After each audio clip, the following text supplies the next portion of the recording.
I've been on a long grind. Hello, and welcome to another episode of FS Uncut. I am your host, Coach Kojo for the Free Midfield Podcast, and the smile you see on my face is because my team slapped 6 today. I'm feeling great, feeling like my friend Eric over there, feeling like Chicharito over there. What you say, my brother? Feeling like 6 today? Yeah, man. Yeah, it's very, very good performance. We scored more than 3. Obviously, we did 5 already this season, but six goals at home. It's a very, very good feeling, man. It's a good feeling. A wonderful feeling. That team came back from the championship after 16 long years. Honestly, with the way they started this season, we all thought that it would be a tough game for everybody that they faced. And yeah, I mean, I'm happy. I'm happy with the job we done today, man. Good. Right, we go to another couple of winners as well. I don't like saying that, but it's true. I will go first to Kweku. How are you, Uncle Harold? Bro, you lot are getting excited over beating championship. Just answer the question, bruv. I'm good, man. You're beating championship. Look at the smile on you lot's faces for beating a championship team. Interesting. That's how you know. No. It's interesting though, because didn't the former championship team give you 7? Onto that. Let's go to Daniel. Daniel, how you feeling, sir? I'm feeling good, as our friend Nana says. Yeah, I'm happy. I know you're a liar.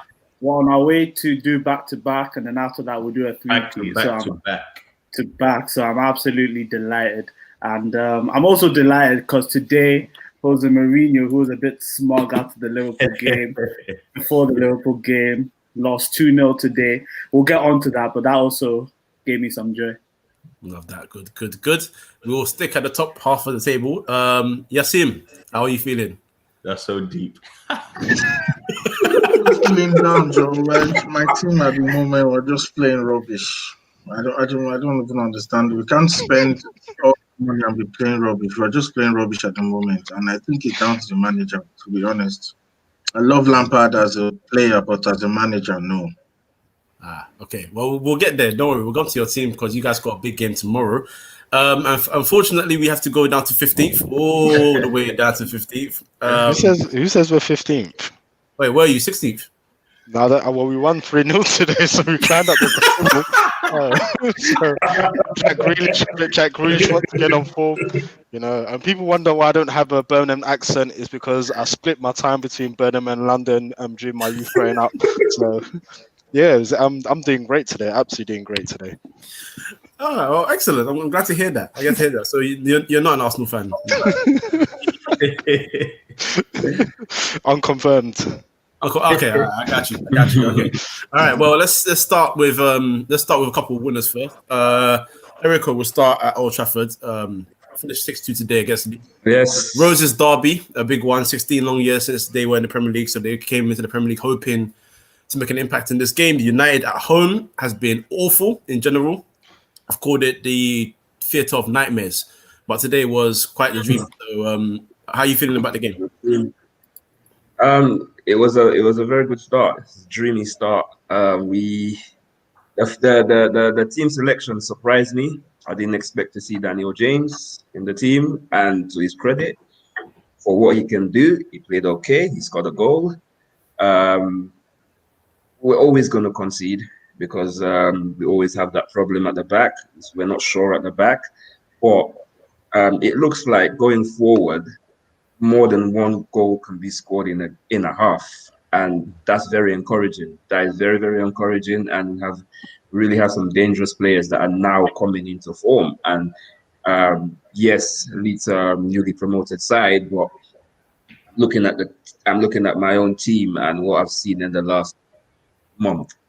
I've seen a real, like a gel up front. I've seen a lot of them really now understanding, especially Bruno Fernandes. He's the key to everything. So I feel like more players are understanding how he plays. They're linking with him, and he knows about our players now. And yeah, it's good to see it come together today. And it did again on Sheffield, who I thought we were unlucky to concede against, to be fair. But yeah, it's good to see that they're gelling, especially up front. We just need to get a solid defensive organization, But yeah, as for today, it was a very, very strong performance, and for me, the game was really won in central midfield. Good. And Harold, Leeds have a big problem where they just keep conceding goals. And United played quite the team that a lot of fans weren't happy about. It was Scott McTominay, Fred, and Bruno in the midfield. Pogba was dropped despite being informed. Daniel James coming in. But why do you think United found it so easy to get past Leeds and score 6 goals? I think United are a great transitional team. They have the players to transition really well when in all matches, as we've seen that when they play against teams that like to especially keep the ball, what happens is obviously they keep it, United pick them off and then keep going. But and Leeds basically came and played into United's hands, and that comes from obviously the manager will never change his style of play based on the opposition, which is fine because most of the time it works, and I still think they've got more than enough to stay up. But this time around, he played it against a team that it suits them perfectly, and United took full advantage of that. Fair enough. And Daniel, Scott McTominay, I can't even about to say this. Scott McTominay made Premier League history. He is the first ever player to score 2 goals in the first 3 minutes of a game. So the question is, what the hell were Dirk Kuyt, Fernando Torres, Steven Gerrard, Alberto all these guys? What the hell were they doing? Why weren't they doing these records? Relax, we can ask why it wasn't CR7, Wayne Rooney, Berbatov. No, we'll get to them too. I've got people for them too. Don't worry. But yeah, why was Scott McTominay so good today? What the hell was that about? I don't know, but today was the best I've ever seen him play. Wonderful performance. I saw a tweet today that I think summed it up perfectly. He was playing in autopilot. He didn't have to think about anything. Playing on instinct. Everything he tried came off. Usually he's good at the breaking up play and keeping it simple, but today him driving forward with the ball at his feet, what he did for Daniel James's goal, fighting for the ball, shoulder drop and then fizzing it into Daniel James, that just summed up his performance. He was brilliant today, absolutely amazing. I don't think we're going to say that often this season, but when he plays well, we have to give him his props. And Basil, Anthony Martial. Now, you've been here when I've kind of slated him. Today he was quite good, but again, yes, his overall play was quite good, but the key thing he was flopping in, which is what you're striker to do, is finish. And he had chances to finish. What is the problem with Martial? Is he just not a striker, or I mean, should Cavani be starting ahead of him if he's available? What's going on with him? He's been watching too much Firmino videos. Yeah. No, do you know what? How are you slow? Let's be honest. He's just not good enough. Let's just be honest about it. In key games, in key moments, he just doesn't show up. He doesn't have the hunger or desire to improve himself or take his game to the next level. When it's not going for him, his head drops. I personally just think he's just not good enough. It's got to that point now. He's not as clinical as maybe what people think he is. This season, he's missed quite a lot of key chances. And as a striker, that should be your bread and butter. He doesn't get involved in the play as much and everything I'm saying is just based upon this season. Whereas you're looking at people like Rashford, who is looking to step up and looking to be the main man at United. You're looking at Bruno, how he's come in and looking to be the main man at United. And you can tell like these guys have like the attitude that they want to be better and they want to take Manchester United to the next level as much as they can. Martial, for me, is just not at the races at United. And it's just got to the stage where he's not good enough. And if I was to United hierarchy, I'll probably be looking to offload him. Try and gather as much money as I can for him. I agree. You wouldn't keep him as a squad player? No, not really. Because as I said, you just don't know what type of Martial is going to turn up on the day. And so when you get to the stage where you don't know where you're going to get from a player consistently, you need to cut your losses. Erica, you're shaking your head. Is that a shake of disapproval? Yeah, I'm flabbergasted, really, to be honest, because I think Martial is still I think he's still a young player, to be honest. I still think like we judge players too quickly. Players turn 28 and they hit it. Turn 27. He's been playing for like 6-7 years. He's been playing for about 6-7 years now. Regardless, he's playing in a team who have not been settled. I'm not here making excuses for the player himself. I'm very disappointed in Martial this season. He had a chance to open his account and got himself sent off against Tottenham. That really caught me. I was very upset about that, even though I think he was unlucky, but I felt like, bro, come on. No, but what I'm trying to say is that I feel like the whole about not improving, I don't believe that, because before the year before last, right, compared to last year, Martial improved his game. He scored more goals last year. He had more chances and he buried them. He got involved in the play. It just hasn't happened yet for him this year. And he's not the only one at Man United, that it hasn't happened. Daniel James is the same. We don't say that much. But what I'm saying is that Martial, I think, is a young enough player to actually hit consistent form. And I think it's very harsh. The criticism. Maybe he's not an out-and-out striker. Of course, I can accept that. What I can also accept is that perhaps Rashford is more efficient on the left than he is. I can also accept that. But I cannot accept that, looking at the squad that Manchester United have, we should be looking to get rid of Martial. I mean, Cavani came on. Missed 2 chances today. We're not talking about that. He's a striker. That's his bread and butter. He missed them. We're not talking about that. So, but I guess the argument would be Cavani's chances weren't as clear cut as Martial, especially when Martial had a one-on-one and he should have buried it from corner. He shot straight at the keeper. And second, Cavani's built his reputation. We know what he's about. He's at the end of his tenure. Martial, we don't know what his reputation is so far.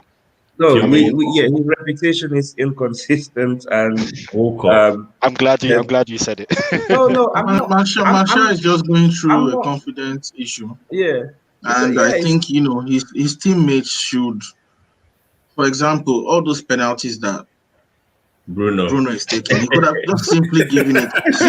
Like your teammate is going through. To be fair, going through a rough patch. You could have just given it to him. He just has confidence issue. You can't say he's not good enough. Like last season, Martial saved Ole from his job so many times. But that's the problem here for me. Like, you have a season where you're 24, 25 years old, yeah? You've had a season where you got, 17 goals, 17 Premier League goals? Yeah, 20 overall, I think. Yeah. And this has happened since he got to United. And I understand the first 3 years, managerial change, he's young, everything. You've had a great season last year. You have to build up on this season. You simply have to build up on it. You can't start the season and we're having the same conversation about you. Because then next season, he's going to have a great season again. And then the season after, you're back again talking about what to do with Martial. That's not acceptable. His thing, and even tied to what Harold said, he's been left the hook too many times. Because when Kane came in and burst on the scene, everyone was talking, can he do it for more than one season? Did it the second season, people still want to give him his flowers. Can he continue it? And it's like only until maybe did it after maybe 4 seasons, we started to appreciate Kane. But I'm like, why is Martial allowed to be let off the hook when we've given Kane so much stick for saying he has to prove himself? But yet people are still talking about Martial being this quality player, this world-class player, the next Henry, and all of these great taglines against him. But yet he doesn't perform consistently season in, season out. To be fair, under 3 managers do. I get it, because after his season last year, if I was a United fan, I'd be like, right, here we go. Build up on it. Let's go again. Let's do it again. Do you get what I mean? So I get the fact that you watch him play, and like I said, his last season, you don't want to give up on him. But with the way he started this season, how long do you give him? Well, for me personally, I've tried to stick up for him. I know he's been playing left striker and he's been inconsistent in and out of the team. I'll say this. You hit, I think, 22 overall last season. I want to see you hit a higher number. And you've got, not in reality, a shorter time to do it now, because we're almost in January, if we're being honest. So you've got from January to May, which is enough time to try and hit at least 15 goals, maybe 20. Let's see if he does it. If he doesn't do it wouldn't surprise me if Ole goes for a striker, because in the summer, Ole was trying to get Haaland anyway. So that kind of tells the whole story that maybe he believes in Martial, but he doesn't believe that he's it. Maybe he doesn't believe in him fully. But let's wrap up on United quickly because we've been here for a while on United. Yassine, before we started the show, you said that you couldn't believe that United were above Chelsea at the moment in time. What do you think Ole's doing? Because I'm not an Ole guy, but what do you think Ole is doing that's helping United get to that level? Do you think it's a luck kind of thing, or do you think he's actually doing something right? It's not about Ole. I think it's about the players. Ole is just as useless as Lampard. No, I'm serious. I'm telling you. I think it's just about the players. They are how will I put it? They are consistently inconsistent. That's the word I'll use. Okay. And because of how bad other teams are below them, it makes it look as if they are good. No, I think I completely agree. So I'm never going to argue. That's cool. All right.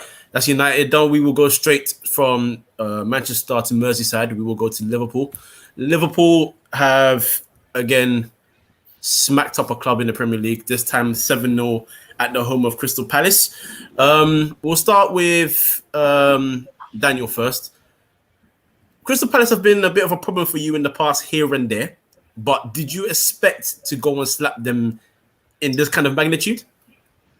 No, I'm not going to lie. I didn't expect that. In a couple of my group chats, I was more worried about the Palace game than the Spurs game because our performances away from home this season have been nothing short of disgraceful, apart from the Chelsea and City game. We just stopped the game so slowly and teams are onto us. And I was thinking if we give Zaha and Eze that much space, we're going to be finished. But first 2 minutes, Minamino scores. And from then on, I was confident that we were going to win. Even though Palace did have a good 15, 20-minute spell, the way Henderson, Gini were winning the ball back, the way Bobby was dropping, doing his link-up play, the old Bobby, the Bobby that I rate, then I was like, yeah, we got this under control. And then we just took the game away from them. And also, I've been seeing a lot of, when people talk about who's going to win the league, I think I was in a show here, there was about 6 people. 5 people gave the prediction. No one said Liverpool. People need to put respect on my team. You were the host. You were the host. You were the host. I'm coming to the show now. I don't think. Now I'm telling people to put respect on Liverpool. I'm looking at the camera. Put respect. Why? Because they won one title in 30 years. Basil, I can't lie. I'm not gonna rise to that. Just worry about Barnsley, Preston, Derby next week. Wow, it was crazy. That's League One teams you mentioned as well. He knows about Championship. Wow. See, I don't even know, but that's what I want to round up. We slapped Palace because we're just the best team in England and we're gonna win the league again. I think people just need to put more respect on Liverpool. I wanted to get that off my chest. I think they do. I think they respect your team. I think they do. I think it's I don't respect their team. I don't respect their team. Hold on, decorum. Basil, why not?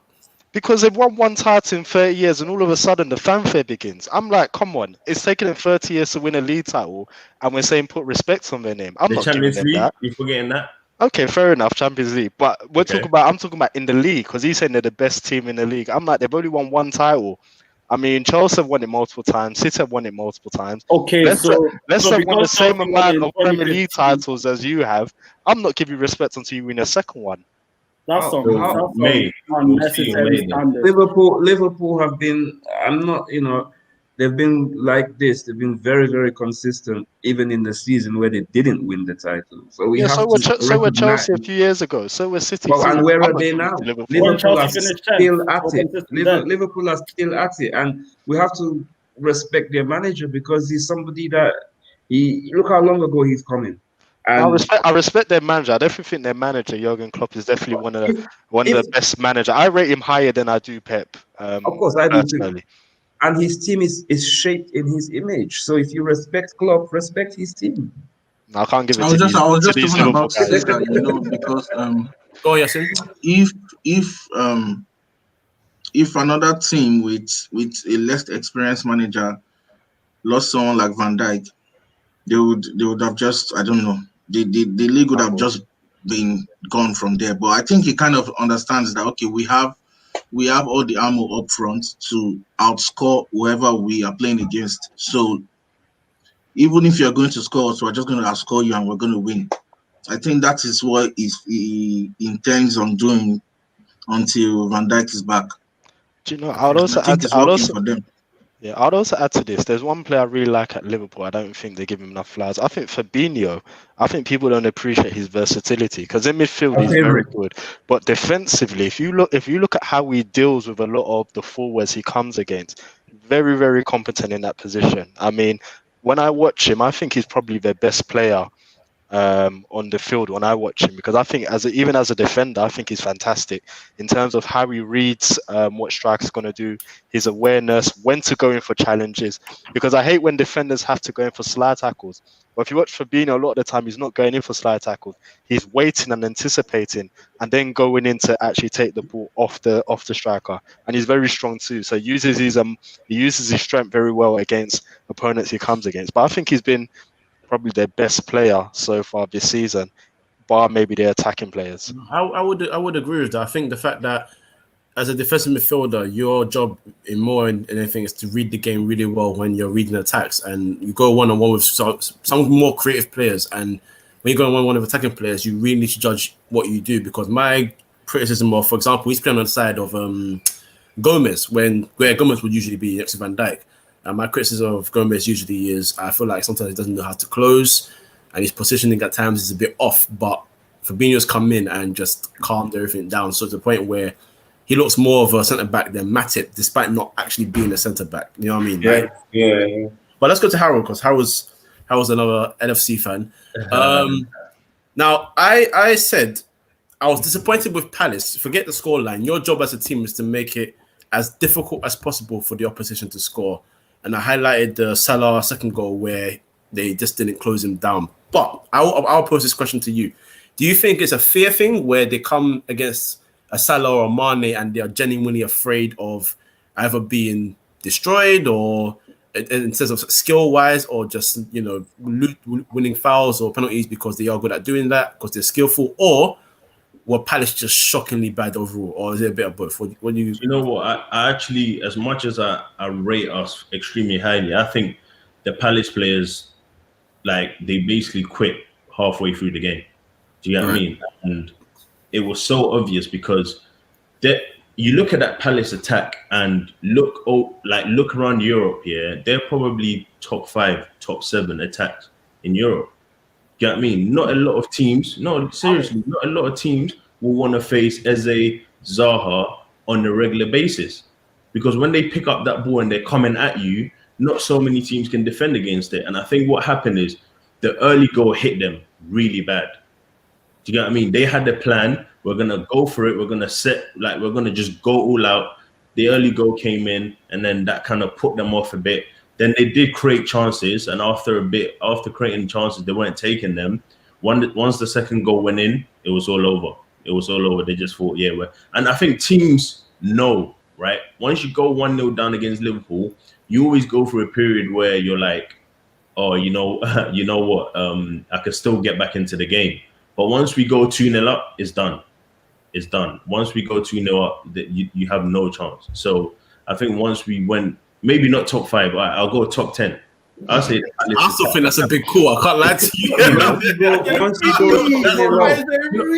No, do you know why it's not mad? Top 10. When I say top 10, it's not mad, bro. When they've had teams on the ropes, you can't stop them. Do you know what I mean? When you only mentioned 2 of their players, though. No, I'm talking about their attack, though. Generally, Europe's elites generally have 3. That's true. It's generally a front 3. You've mentioned 2. That's fair. But even let's look at the best in Europe right now. They might be better players, but they're not causing as much issues as a Zaha or Eze on form can cause a team in this league. I'm not saying they're better players as an individual. Yeah, I get you. They cause teams more issues than we've seen top European teams cause any other team this season. Okay, all right. We'll stay with you for a second. How important was it for Minamino to finally score a Premier League goal? Because I've been highly critical of him. He came for a low fee, in my opinion, so I don't think there's much pressure, but it looks like he struggled to settle. But how important was that goal for him? Because he's a good player. Yeah, that was vital, man. Because most of the time when he plays, he's playing with, Origi or Shaqiri. He's playing with players that don't play on a regular basis, and obviously everyone's judging him based on that. And it's very difficult. You know what I mean? It's very, very difficult to. Sorry, Harold. People are on your case right now in the comments. This claim is astronomical. This is an astronomical claim. Many teams that can cause you problems as much as that Crystal Palace attack. Do you know what I mean? Say what you want. Bro, put them against the Italian defenders right now. Put them in that Spanish league. Eze and Zaha run that people, and we'll see what happens. Harold, you have a good point, but I know I've got a good point. Top 5 obviously is a bit more. The thing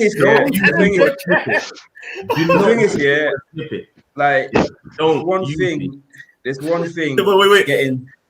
Sorry, just cut you off. I was just saying that there's one thing, running at a defender one-on-one, isolating him. Like, to be honest, a very large percentage of footballers, they don't want to face speedy players one-on-one because they're going to get beat.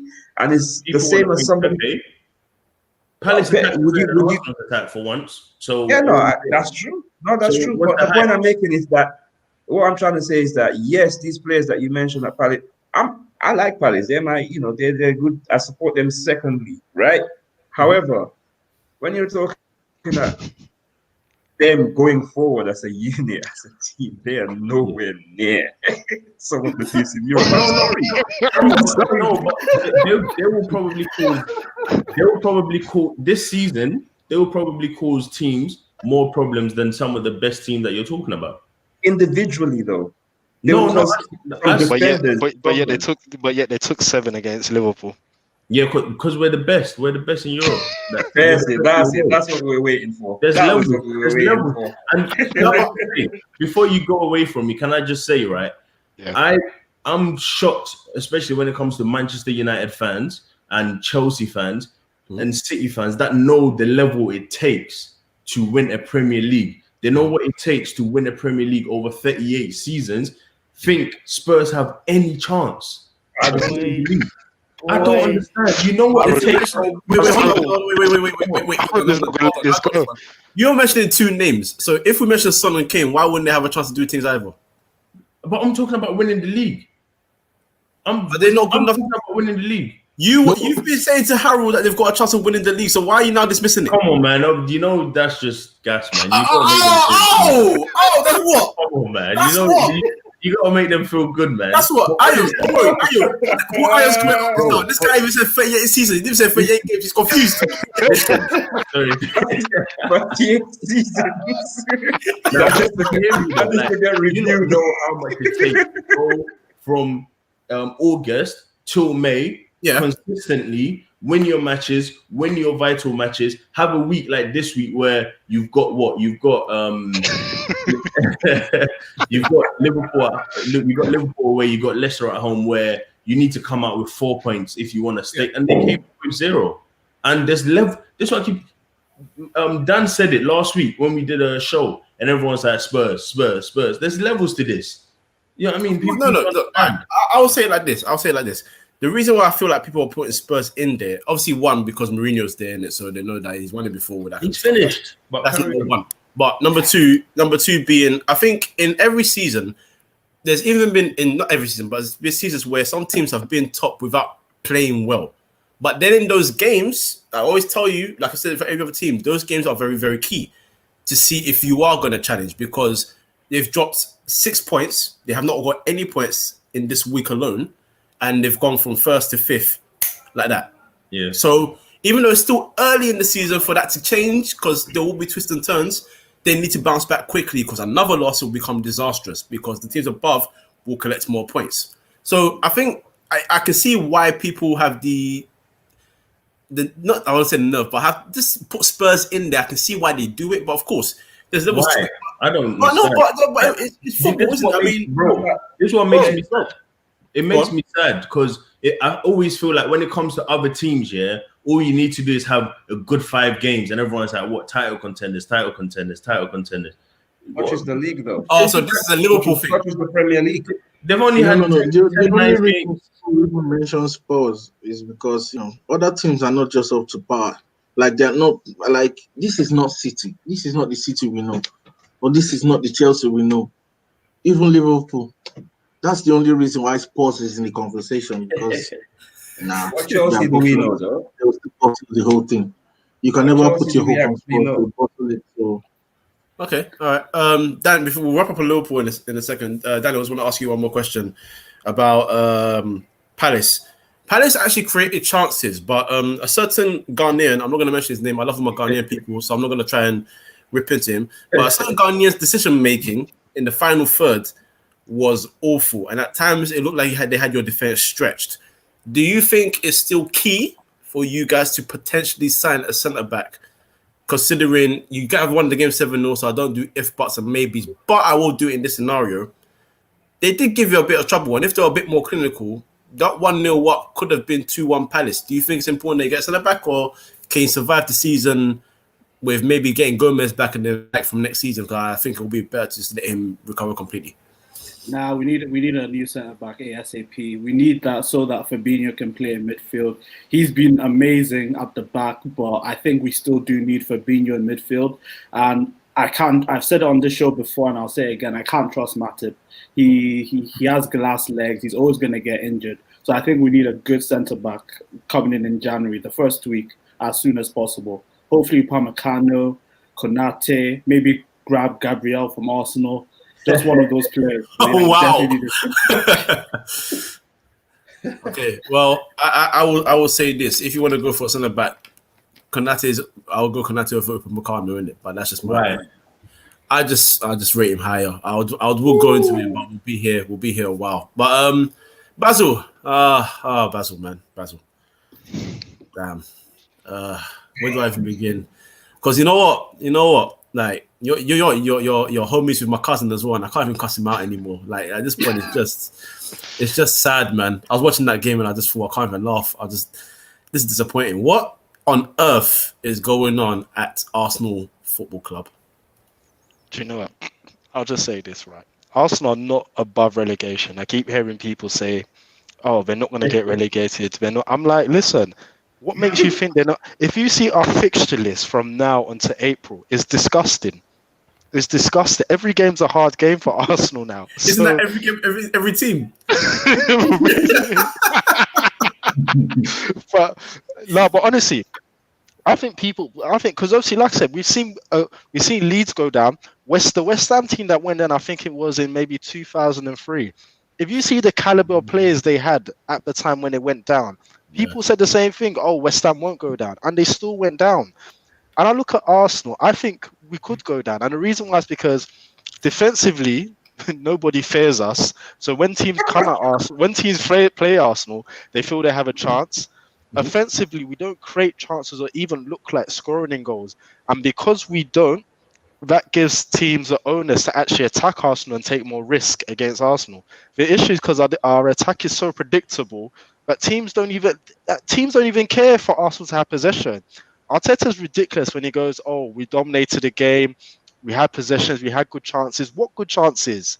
We didn't even have a single shot on target in that second half. So Arteta confuses me with his post-match analysis, which shows me that he is, once again, as I always say, is out of his depth. I think the biggest issue is because we don't look threatening going forward. Teams are happy for Arsenal to have like 70% or 80% of possession because they do absolutely nothing with the ball. And it's scary when you can't score goals and get yourself out of jail in games because, I generally, Arsenal are in a relegation battle. But honestly, don't be surprised if Arsenal are still battling relegation come the last 5 games of the season. That's what I'm going to say. Wow. Can I say something though, Basil? As an Arsenal fan, with what you have, forget transfers, everything. What do you do? What team do you play right now to make sure that you survive? Do you know what? I was about to say Burnley, but even Burnley are beating us. Wow. Honestly, there's only one team. Which is Sheffield United is the only team. Not Leeds. Nah, man, Leeds will because obviously Leeds will open up for us, but it's like our attack isn't great. And the way we're set up defensively, we're not really solid as a unit anymore. So Leeds will definitely put in at least 3 or 4 against us next time around. But literally, Sheffield United are the only team where it's like, let's have a comfortable 3 points and see where we can build from there. Everyone else is a difficult match. Even we have Brighton in like just under 2 weeks' time, and I think that's going to be a tough game for Arsenal, and that's Brighton. Well, it's funny. It's funny because, guys, he came on, Basil basically left his presence on my podcast last week, and I put up the fixtures that they have coming up. And I said City, and he said loss. In fact, I said Everton, and he said loss. I said Chelsea, he said loss. I said Brighton, he said loss. He said West Brom. I said West Brom, he said draw. He doesn't see a win coming from anywhere. Yassim, I'm going to ask you this. You have been slapping Arsenal for years upon years. But if you look at Arsenal objectively, that defense has been a shambles for years as well. What do you think their best lineup at the back is? Because quite frankly, I don't know who the hell should play right back. I don't know who the hell should play centre back. And Tierney's easily their left back. What do you think the solution is? Because they're very poor. First of all, I don't know why are they not playing Bellerin? He's crap. Wait, why should they play Bellerin? No, Bellerin's awful. I can't lie. Can you even take a throw? He's had like five foul throws already this season. And that's how bad. No, you would play Bellerin ahead of Maitland-Niles. How's the right back? That's true. Basil, I think your problems are less on the pitch than more internally. I think your managers I'm going to say this now, yeah, and I want everybody to like just hear what I'm saying because I believe this is what's going to happen. You see, Arsenal's next 2 matches will make or break their season. Fair enough. If Arsenal get a draw against Man City on the 23rd, their whole mentality is going to flip. But the City game is in the cup. But it's a cup game, so if they draw, it's penalties. Do you think they have the nerve? Even if they lose on penalties, just drawing that 90 minutes game, I am telling you their mentality is going to flip. Okay. And they will get the points against Chelsea. I don't see Chelsea winning Arsenal. I know what I'm saying. I am a Chelsea fan, but I don't see Chelsea winning Arsenal. Why? We need detail. Because it is just a Chelsea thing, and I don't see Arsenal just keep on losing. It's not going to happen. Football doesn't work that way, especially for a top team. I don't see Arsenal not going to keep on losing. If they get right, I'm going to tell you this for free. Arsenal, when you check their record, there's loads of L's and draws, but there's one team that's given them W. You don't want to be in that class. Trust me. Every day it makes me mad. You don't want to be in that class. You know who it is. I'm not saying their names. Fair. Man Red. Yeah, Man Red. Them. Pro Evolution days. If you play Pro Evolution. It went downhill for them though after that win.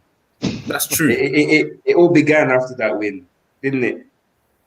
It did. Harold. Yeah. How do I say this? Arteta was being compared to Jurgen Klopp at the beginning of the season. You compared him to Jurgen Klopp. Trust me.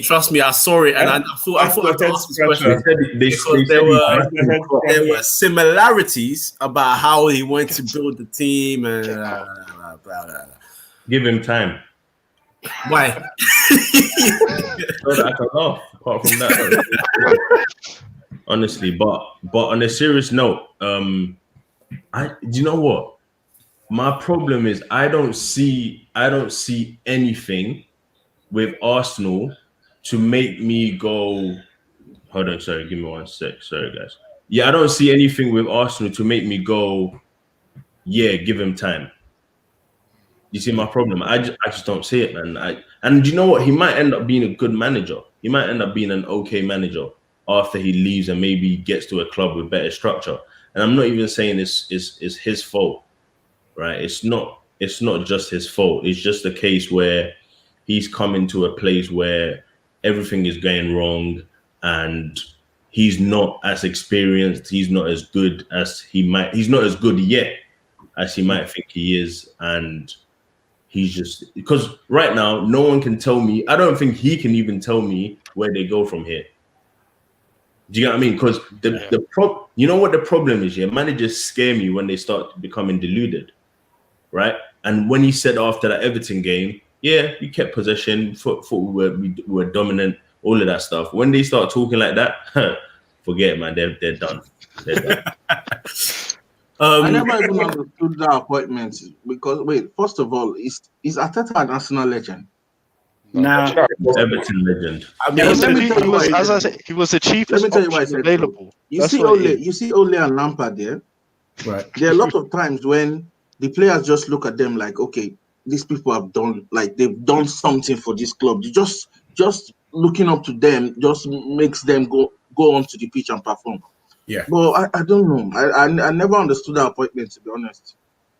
Yeah, Walcott. I saw a picture on Instagram the other day about Walcott scoring against Everton when Arteta was there, and then obviously Walcott.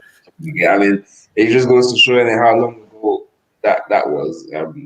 How long Arteta? But let's be honest though. I was gonna say earlier that Arteta, he's tactically he's shown a lot of ineptitude here, but I think that you live and die by your decisions, innit, as a manager. And once you make a decision that sometimes you can't come back from. And for me, I'm not saying it's exactly the Ozil thing, but that Ozil thing killed him.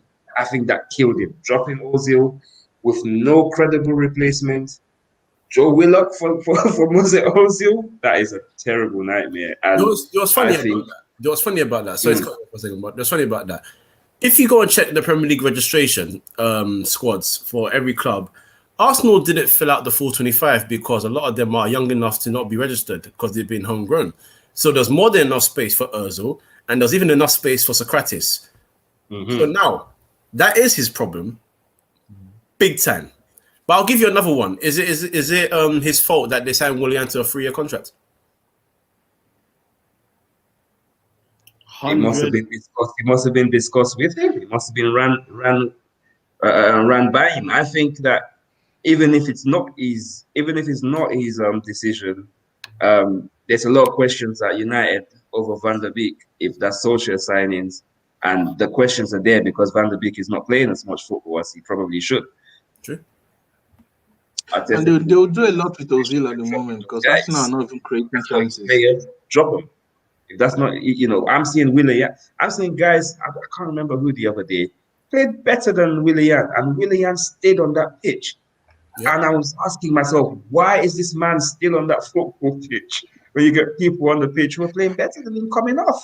So we have to say that people, as much as people say, maybe he didn't have a hand in, bro, him and Edwin, they came in around the same time. Yeah, I'll tell you this. I'll tell you this. That's what Rico is saying. Yes, it was his signing. So everyone that's come in when Arteta's been appointed has been approved by Arteta. Yeah. So there isn't a signing that has come when he's there that hasn't been his signing. So you're saying that Cedric on a 4-year contract was his signing. Yep. Mari on a 4-year contract was that signing. Yep. All of it's been approved by Arteta. When did you guys sign Saliba? That was before Arteta. Yeah. And he's not playing. He's not playing. You see, he's not playing. And also, let me say that this is where I get confused about people, right? This is why I get confused about people's comments, because people always say this two things, right? They talk about Arteta hasn't got the players that he wants to play his style. I'm like, what is his style? This is his first managerial job. We don't know what his style is, and if we're judging it by Arsenal, we still can't identify what his style is. So people have a presumption that Arteta has a style when we don't know what that is. Secondly, people always go, oh, we need to wait for him to bring in his own players. What does that mean? Unless you have a history of working with players, we don't know what your own type of players are. Like you can see it with Mourinho, what his type of players are. You can see it with Pep, what type of players he's worked with. You can see it with Jurgen Klopp, the type of players that he's worked with in the past. But then I don't understand. You're asking about type of players. He signed Willian on a 3-year contract. So to be fair, sorry to interrupt you. no, go ahead. Partey and Kieran Tierney are 3 good signings. Tierney's regressing. Tierney's getting worse as the weeks go by. That's what people need to remember. Signing either. That's the manager's fault. Wasn't there? Yeah, he wasn't there. Good start. Let's wrap up on Arsenal. Basil, I'm going to give you a question for you to think about, and then I'm going to go to Daniel with the last question. My co-host Cahill on Free Midfield said that anytime an Arsenal player came to Arsenal and went bad, he had been Wengerfied. I need you to come up with a term for Mikel Arteta, and then you feed it back to me. Wow. Let me think about that. But Daniel, just to finish off. You need help. Yeah, I need help. I'm going to say they've been Arteta-nized. I like that one. I like that. That's good. Arteta-nized. All right. Just to finish up on Arsenal quickly, so we can go and preview the Blues at Stamford Bridge. Daniel, do you think it's now time to sack him, or should they stick by him? On a serious note, let's forget the banter. Like, would you sack him? On a serious note, I have to be serious about this. He has to go. The reason why I have to be serious about this is because if any other team started a season, 14 games, and had lost 8 of them, the manager's head would be under question. If Steve Bruce was the manager of Arsenal and he lost 8 games in 14, he'd be sacked today. So I do, like, for the life of me, I don't get why Arteta still has fans. I don't get why Arteta still has stands. Yes, he might have been Pep's assistant, but that shouldn't give you a ticket to one of the biggest clubs in England or Europe. So I think he should have been gone yesterday. I think he has absolutely no reason or credentials to be in that job. 8 games lost out of 14, 15th place, creating the 20th best chance in England since October, worse than Sheffield, worse than Burnley. He has to go. Go to Las Palmas or something, or Osasuna. just to finish off on what Daniel said, just 2 things. So first and foremost, we have 14 points in 14 games. That's averaging a point a season. I mean, that is just horrific by any standard at any club. So I don't even know how on earth he's still in a job when you look at that. And then secondly, Fulham are improving. Like, look at how bad Fulham started. They're improving. They look a better team than Arsenal right now. And that should tell you something. And Fulham still have a championship team. But then, like I said, under Scott Parker, they're looking a better team than Arsenal. So there you go. Wow. He's preaching. He's got a point. That's my problem. What are we waiting for from Arteta? What do we want to see? Because, come on, give me 10 minutes, 15 minutes where I watch Arsenal and I go, you know what, give him time. And I've not seen that. Yeah, I saw it earlier on, but now I'm thinking maybe it was a new, the new manager bounce that we call it. Maybe that's what it was, because just give me 15 minutes from an Arsenal game where I go, yes, all right, fair enough, give him time. I haven't seen it. When you're playing with a 32-year-old winger that has 1 shot on target in 11 games. Yes. Hey, you know what? That's a perfect segue, because that's your former player. So let's go to his former club, Chelsea, the Blues. You've got a game against a team that you have entertaining fixtures against, West Ham United, the London derby. But you are for me the biggest team in London. Just for I'll drop that in there. How are you feeling about this game? Because West Ham are in good form. I am not confident, but we have to win that game. I don't know how, but we have to. And Lampard needs to learn how to win dirty. Okay. You are not going to win playing attractive football every time. And that is something I think he still does not understand. For example, when we went 1-0 up against Wolves, we could have just closed shop, but no. That's what cost us that game. That's true.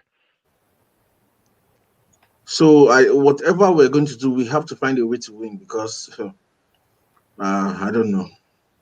If we don't win, it's going to just be bad. What's he doing wrong with Kai Havertz? Because I think Kai Havertz has been getting a lot of unfair criticism. But I would like to hear it from a Chelsea fan's perspective. Do you think it's unfair? What do you think is going on with Kai Havertz? Is it a Lampard thing, or he's not settled yet?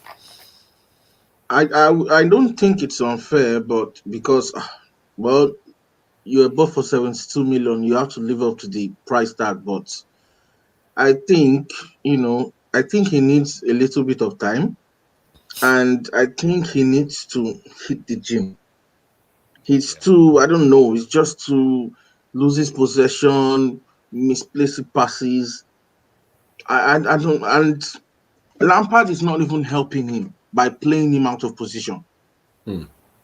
Lampard is not even here. Lampard should kind of understand this. Like, you see a player is even striving, at least play him in his position. That's what I don't understand. I hope tomorrow Werner starts as a 9. I know Giroud is on form, yes, but I hope tomorrow Werner starts as a 9. Giroud can come on after 60 minutes or something, but I hope tomorrow Werner starts as a 9. Play Kai in his 10 role. Just play him there. Don't get me started, please. Don't mention that, guys. I'm sorry to say, but he's not good enough for Chelsea. Okay. Who is that? Tam is not good enough for Chelsea. Tammy Abrams. Maybe a third choice, yes, but a starter, no way. Okay. Yeah, not a start. Who would you be worried about from West Ham as opposed to for it? Lanzini, obviously. Lanzini. Antonio could, well, I would have said he could disturb our defense, but unless we let him to, he could ruffle their feathers. But other than that, Lanzini is really the person I'm scared about. Okay. Let me ask Daniel. Daniel, Bowen's been in good form. And Halle obviously scored a overhead kick, but he's been inconsistent with his finishing. So, do you think how important are they to West Ham potentially getting a result at Stamford Bridge? Very important, because when I watch Chelsea, if teams try to go long, Zuma's winning everything in the air. So going down the middle, that's very long, very hard. Thiago Silva, he's been reading the game very, very well. So Zuma and Thiago Silva at the back, I think, will be solid. So it'll be hard to get through the middle. But down the sides, teams can have a lot of joy. Chilwell, he's very good going forward. But if Chelsea loses the ball in transition, you don't want to give the ball to Jared Bowen in open space. And I think a big miss for Chelsea potentially is Reece James. Apparently, he might not make the game tomorrow. He had to have a scan on his knee. And I feel like if Reece James doesn't play at right back, that's going to cause a lot of problems. Because Chelsea have been using Reece James early ball to get balls in the ball. Quick question. Who's their backup right back? Aspie. Oh, yeah, I forgot. So I think defensively, Aspie can deal with Jared Bowen, but going forward, I don't think he's going to be as much of a threat. So I think Bowen can cause Chelsea a lot of problems tomorrow. Okay, fair enough. And in the comments as well, people are mentioning Thomas Souček, who, for a defensive midfielder, his goal scoring record is quite underrated. I'm quite surprised at how much he gets goals, quite a threat from set pieces. But we'll wrap up on Chelsea with a prediction. I want to get a scoreline prediction from everyone. So, Erico, Chelsea at home to West Ham. Which way are you going? Going for a draw. Going for 2-2. 2-2 draw. Okay. Harold? Wow. That's a tough one. I'll probably go 3-2 West Ham. 3-2 West Ham. Okay. Daniel? 4-2 West Ham. Oh! Whoa. Okay, I'm rattled. I'm rattled. Yeah. I'm rattled. Basil? Maybe I should go 5-2 West Ham. But I'm going 2-1 Chelsea. I think Chelsea. Okay, and Yassim? 2-1 Chelsea. 2-1 Chelsea. Okay. All right. I'm gonna go 3-0 either way. What? What? The big one. That's stuff. Either way. Why either way? Because I feel like if one scores, the other one is just gonna be too deflated. It's gonna be done. I mean, I can see that happening for West Ham, to be fair. Oh, yeah. I can't see. I mean, I know they're no fans, but I genuinely can't see Chelsea backing down. I think there's going to be a few goals in this. I think that defensively, I mean, the top teams are not as sound defensively as as we all think, you know. And Chelsea fall right into that bracket. Got a good goalkeeper, but I think that once, like Daniel said, once you get into Chelsea on the sides, then it causing them a lot of problems, especially without Rhys James's pace tomorrow. Somebody like Aspinall eat serious grass. Wait, we'll see. All right, fair enough. We'll see. Hopefully, by the end of the year, certain teams drop points, and our team, Erico, would somehow end up, you know what I'm talking about, innit? You know what I'm talking about. I know what you mean. By the way, let's quick one. Can I have my ever moment, please? Oh, go on. Listen, FootySays, yeah. Can you please just tear up my contract because I can't. I can't do this anymore. You keep bringing me on Arsenal lose matches. Don't worry, we'll put you on for Villa. Wasn't he like this? We'll put you on for Villa.